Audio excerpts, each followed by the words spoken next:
ma bëggoon ci turu ànd je crois que ñoom Dame ñoom Diop dinañ d'accord ma féliciter vraiment waa SAFCB suñu gisee tey seen responsable régional madame Diallo ñëw fi Fatoumata Diouf ak Cheikh Seck di responsable pays sama warugal la man en tant que maire li ñuy wax ci maire mooy waxal askan bi donc yéen mu ngeen toog ma waxal leen surtout ñi dëkk Pikine Nord ak ñi dëkk département Pikine rawatina maintenant national parce que Moussa est là donc li muy def li SAFC bi man sax bénéficié naa ci parce que prix yi ñu fi defoon ma jël ko cadeau yi ñu ma jox ordonnateur yeeg yeneen yëpp mu ngi may am ba tey di ko am comme souvenir donc partenaire privilégié la te yi muy def am na njëriñ sur le plan de l'encadrement waxuma sax côté finance mais encadrement bi ak promotion bi ak respectabilité bi ñu leen di teg dans le landerneau donc national loolu c'est important c'était mon devoir de vous le dire tey laa doon daje ak ñoom mais yéen tey aussi dégg naa leen fi ñaari fan mais gisuma leen woon ñoom ñoo tax sax ma teel a yeewu ñëwaale gisaale leen kon sama teew ci ñoom ci yéen tey ci ñoom lañ koy gërëmee ñoom ñoo may indi Fama ma leen nuyu di jox di teg sama nuyoo ci Fama sama grande sœur la waaw parce que ñoo maak raqam Kumbaka ñoo jàngandoo 6e ba 3e amandoo BFM dem Seyna Mbour ma fekk ko fa yenn ko dégg naa léegi jël na njool bi quoi voyagé na à l'étranger donc ak famille donc ma leen di remercier bu baax di leen wax peut-être ñi nekk département de Pikine wax naa ko fële ci salle bi daam yóbbante la surtout ak sa presse bi le président Macky Sall loolu ngeen ma doon ñaan muy terrain pour boo leen tabax wala le 9 bi passé la ma woo ñu def ci séance de travail ak directeur bi ak premier ministre man lim yi ñu war a am ci sama zone bi doon ko laaj centre commercial ca la bokk zawiya affaire femmes jeunes mais maison des personnes handicapées yu département de Pikine ma limaale ko ci yi ma doon lim yëpp am na yu ma ci mayul mais yi ma may boobu ci la bokk donc maa ngi doon wax waa SAFCB ne tey nii ci mardi tey bii laa war a jot notification officielle bi nag su ma ko jotee nag damay wut benn ndaje bu may tiitaroo woo ñëpp département bi yëpp ñu invité ñëpp ñu wax ne maa leen ko waxoon dem naa wax ko président Macky Sall nangu na ko jox na ma kayit bi mu ngi nii ñu partagé ko ñëpp gis ko nouvelle boobu daal moo bees ci sama ñëw fii ci yéen di remercier ñëpp toutes les autres femmes yi fi nekk handicapé ou pas mais ngeen xam ne ci lii ngeen nekk nii suñu teeweek suñu teewul suñu jàppale moo ngi si yéen dégg naa nag à travers sama adjointe Koudi mu ne am na plaidoyer boo leen def pour rampe pour accès fii loolu moom jàpp leen ne def nañ ko ba pare incha allah du ma wax bés nag waaw parce que loolu gàcce la ci man dama doon tiitaru ci digg tiitaru bi lañ ma ne yow sa saal ba sax ko jëm ba amul rampe ma xaw a ruus léegi loolu nag dinaa ko dindi parce que man ku bëri tiitar laa lépp luñ may jamee duma ko def maa ngi leen di remercier bu baax a baax.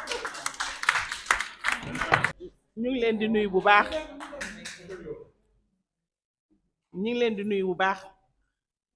nuyoo bi ñu ciy jiital suñu gantey yaakaar naa ne sag la ñuy organiser benn atelier national invité suñu ay moroomu jigéen directrice SAFCB ñëw sagal ñu fekkee loolu lu rëy la ñu koy nuyu di ko sagal ci loolu di kontaan ci teew bi di nuyu suñu président de la fédération di xam tamit yitte ji ak solo bi nga xam ne jox na ko jigéen ñi ak cër bi nga xamante ne jox nañu ko ndax yaakaar naa li ñu fi dajale tey liggéey bu ñu commencé woon la doon def cartographie ak organisation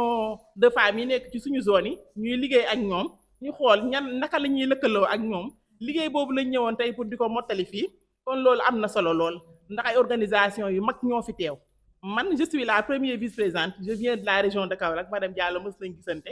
Kaolack laa jógee te Kaolack ku ko wax boo tuddee APROFES yaakaar naa ne ci mbirum jigéen ci mbirum ak mbirum yelleef yaakaar naa loolu dafay doy ñuy ñaan nag bu ñu fi jógee plan d'action bi nga xam ne tëgg nañ ko fi te yaakaar naa ne SAFCB desee lu ñu dara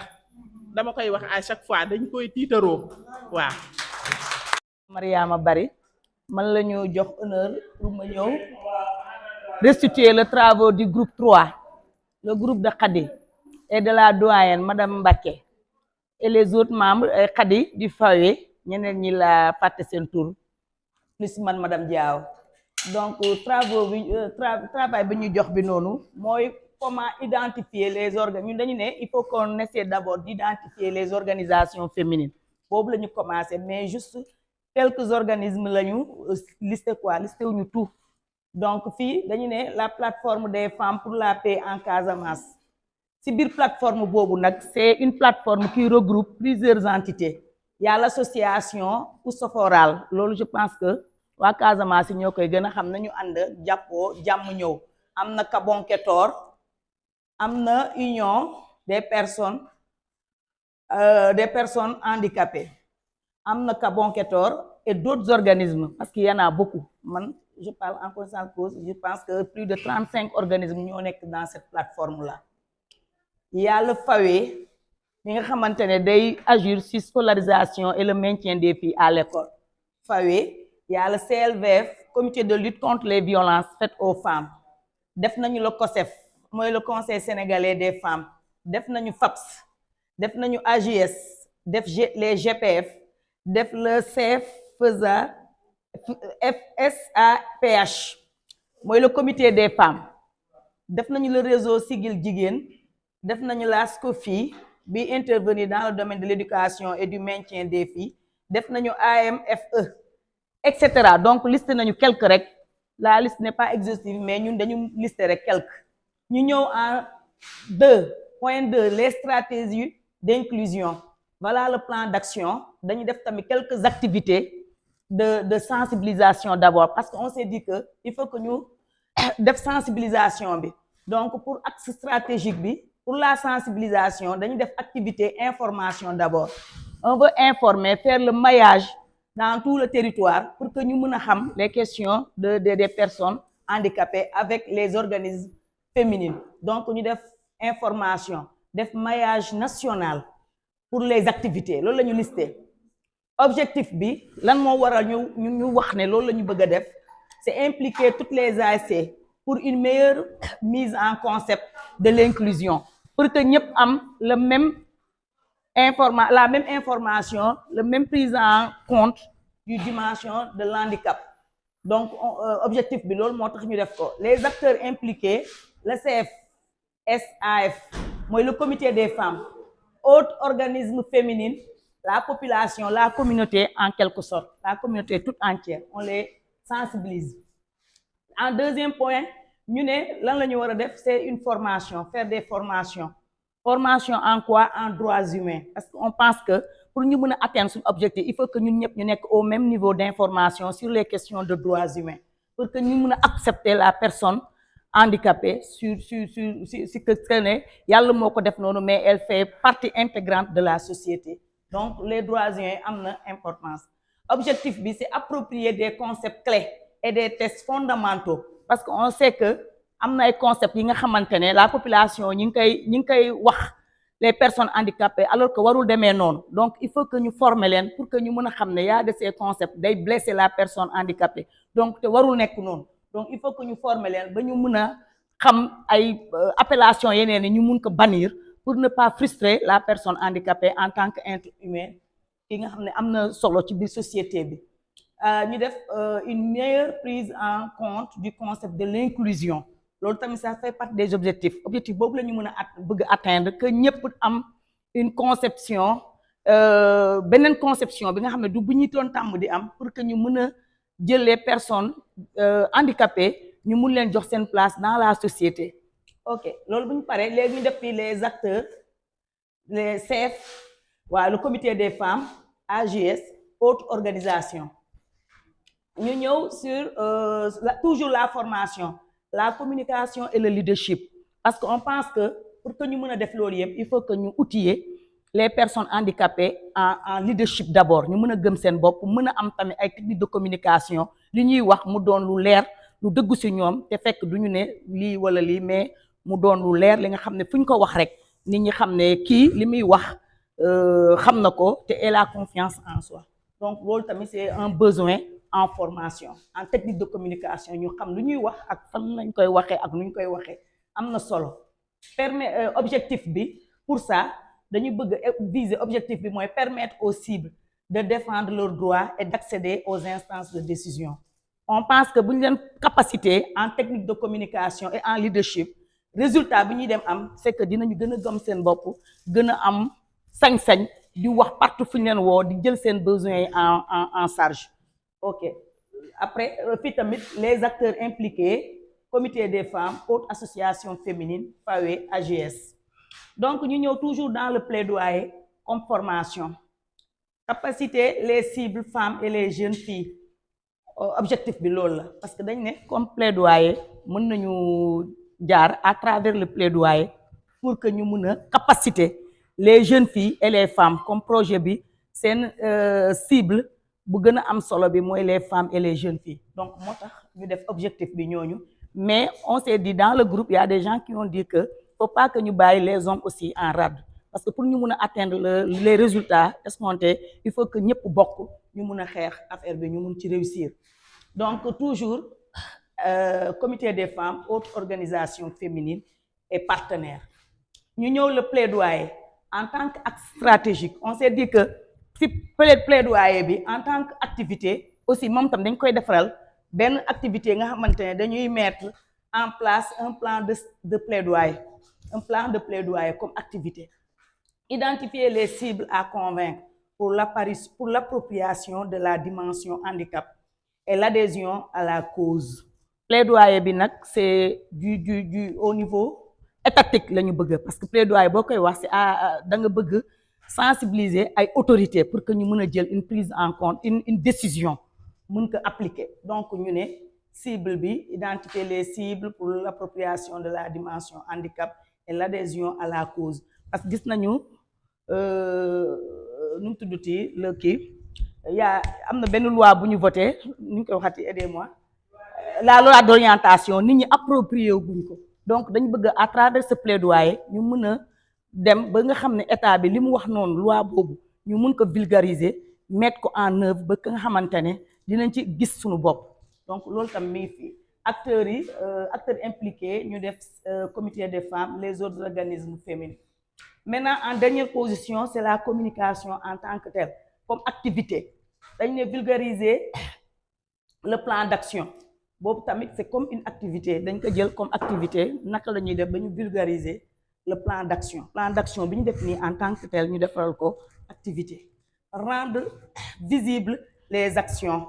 à travers ça ñu mën a rendre visible nit ñi gis action yi ñu war a mener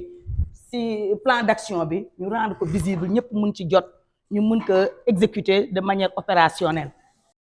dama leen di gërëm sant leen bu baax a baax ñaari fan yombul ñenn ñi fi ñu jóge sori na bàyyi njaboot bàyyi surtout borom kër yi ñun ñii ñu nekk fa ay célibataire géographique yooyu yëpp am na fi waaye dafay wane ne yéen li leen ñor na leen yéen bu ma nee yéen ñëpp la nag organisation de femmes comité des femmes fédération bi ak organisation de femmes non handicapées organisation de femmes de la société civile de façon générale donc bala may wax kàddu ngërëm parce que loolu rek la dama bëgg a réagir ci production yi pour wax ne globalement d'accord naa ak Yacine Koné ci application texte yi ça c'est un défi majeur pour ñun l'application des textes mais loolu nañ ko jël également ñu boole ko ci gis nga bu ngeen ne stratégie plaidoyer ñu xam ne comme c'est l'ensemble du territoire national collectivités locales yi dañ ci am ay pàcc yu rëy te organisation yëpp di liggéey ak ñoom kon bu ko defee collectivités yooyu seen compétence transférée yi wax ngeen ko ci mbiru santé ci mbiru éducation ak ci lu mën a doon que organisation de personnes handicapées femmes yi je veux dire ak organisation féminine yi mën aussi dans le cadre du plaidoyer ñuy songandoo benn mbir bu ñu nee santé ñu ne d'accord mais santé c'est santé inclusive du dëgg bu ko defee plaidoyer bi du nekk ñaar maanaam femmes non handicapées duñ def benn plaidoyer pour femmes yi d'une part femmes handicapées yi ñëw def beneen plaidoyer ça c'est des choses yoo xam ni nañ ko bàyyi xel loolu mooy la première chose. La deuxième chose am na ku ko wax et c'est important pour que personnes handicapées yi participer jigéen ñi en particulier ci ndaje yépp il faut nécessairement ñu bàyyi xel seeni besoins spécifiques loolu mënta ñàkk léegi nag loolu c'est en amont c'est pendant mais c'est aussi en aval ça veut dire que nécessairement bu waa APROFES di organiser activité madame Diagne sama xarit la moo tax ma tudd ko waaw ku baax la ma yàgg ko xam loolu sax kaw la donc bu madame Diagne di organiser war a inviter une personne handicapée bu bindee comité des femmes bu Kaolack ISA ne ko dama soxla benn personne handicapée mais war na ko laaj ñaar wala ñett wala même bu ko deful ISA war na ko proposer mooy ban type de handicap la parce que en fonction du type de déficience ci ngay xamee lan mooy ay besoins bu dee ku dul gis la madame Diagne ne comme ku dul gis la kon nañ prévoir assistant personnel bu dee ku dul dégg la ñu ne kon il faut que ñu préparer interprète en langue des signes bu dee ISA la ñu ne kon nag ISA mënuñ ko def au premier xam nga loolu dans la préparation da nga koy jël en compte loolu nag misaal la rek mais gën na yaatu loolu maanaam nañu bàyyi xel pour participation femmes yi loolu aussi parce que loolu leen di gàllankoor lu bëree loolu moo tax à chaque fois ci seeni préparation seeni activité il faut toujours dans la budgétisation aspect yooyu feeñ fa parce que boo ko fa jëlul rek doo ko mën a mettre en œuvre kon loolu bokk na ci yi nga xamante ne bëggoon naa ko dolli ci waxtaan wi gannaaw loolu nag vraiment gërëm leen sant leen ci liggéey bu rafet bi te di ñaan ànd bi continuer xam naa ne réseau yi am na je veux dire connexion yi am na je me souviens en 2018 wala en 2018 peut-être à partir de foofu bi may nekk point focal national projet de participation politique et citoyenne formalisé wan nañu ay partenariat avec des organisations féminines xam nga loolu aussi aspect la boo xam ne buñ koy fàtte nañuy formaliser les relations les partenariats loolu dana gën a yombal yëf yi donc vraiment gërëm leen yéen ñëpp sant leen te ñaanal leen ñi fi ñëw yàlla delloowaat leen ci jàmm ñu fekk seeni njaboot ci jàmm yàlla defal ñu jàmm ñun ñëpp teg ñu ci yoonu njub te may ñu fu ñu mën a toll lu kawe suñu njort yàlla na yàlla def jàmm te mu yàgg asalaamaaleykum wa rahmatullah kon madame Hadiba. Merci beaucoup Moussa man moom maa ngi leen di nuyu ku nekk ci sa tur ak ci sa sant ba pare di leen remercier vivement pour la participation active di nuyu yéen ñëpp nag ñi nga xam ne dañu jóge ci région yi ñi nga xam ne dañu jóge Dakar ñi nga xam ne bàyyi nañ seen liggéey depuis démb ñëw pour liggéey ci cartographie bi nga xam ne dafa am solo cartographie bi lu tax mu am solo pour ñun Sightsavers daf ñuy permettre ñu xoolaat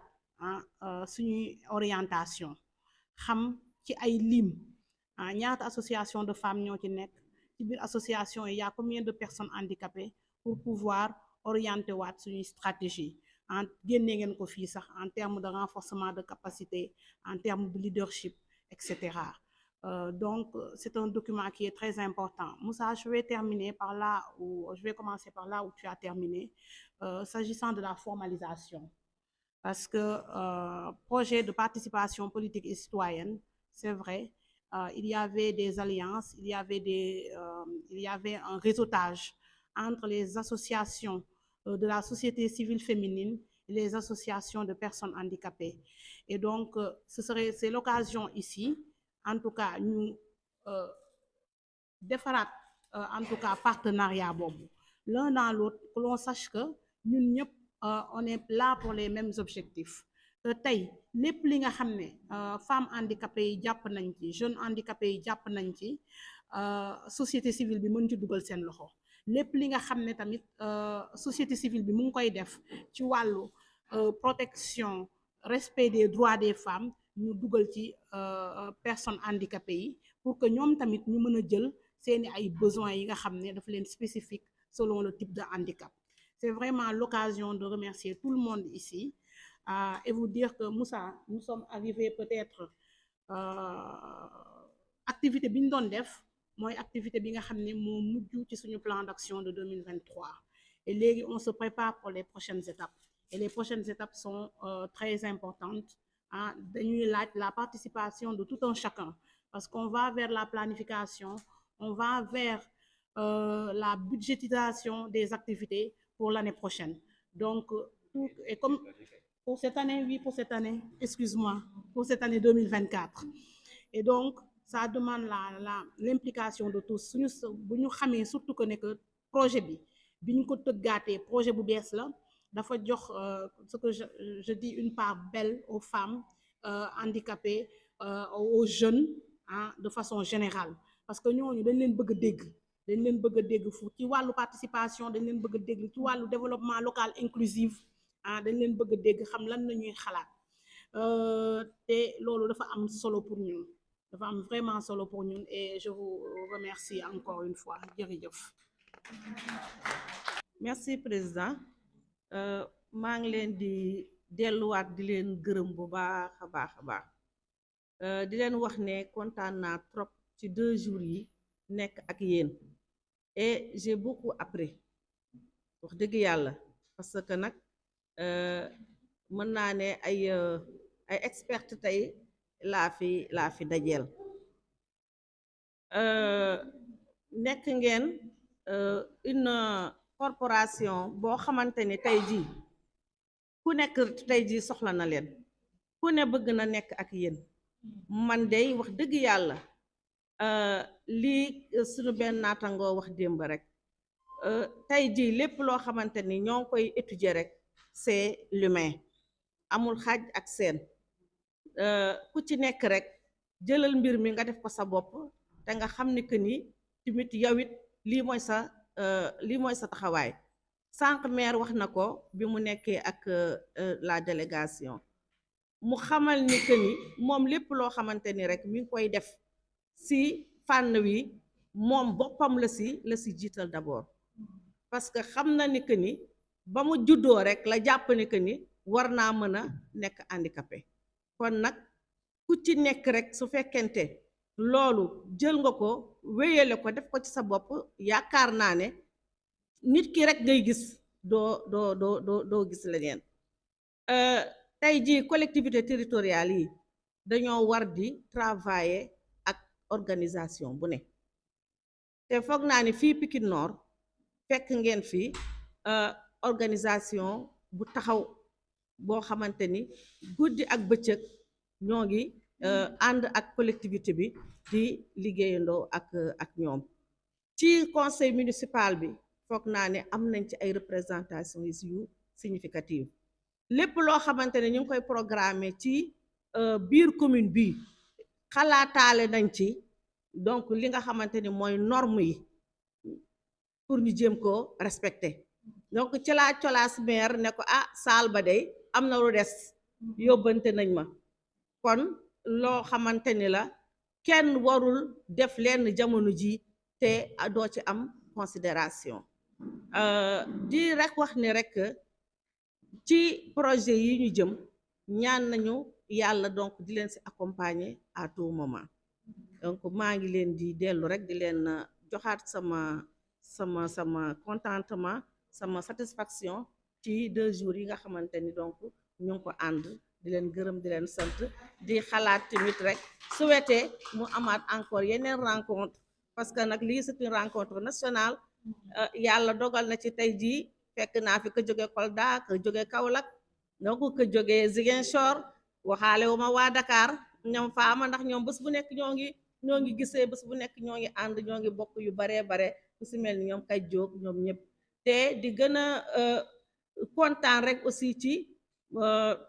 forme bi nga xamante ni moom ngeen jox activité bi c'est-à-dire impliquer les autres organisations sœurs yi nga xamante ni c'est la société civile ndax nag tey jii mën nañ ne ñëpp ci société civile d'abord la ñu bokk ndax ñun les politiques ñun dañ naan société civile amul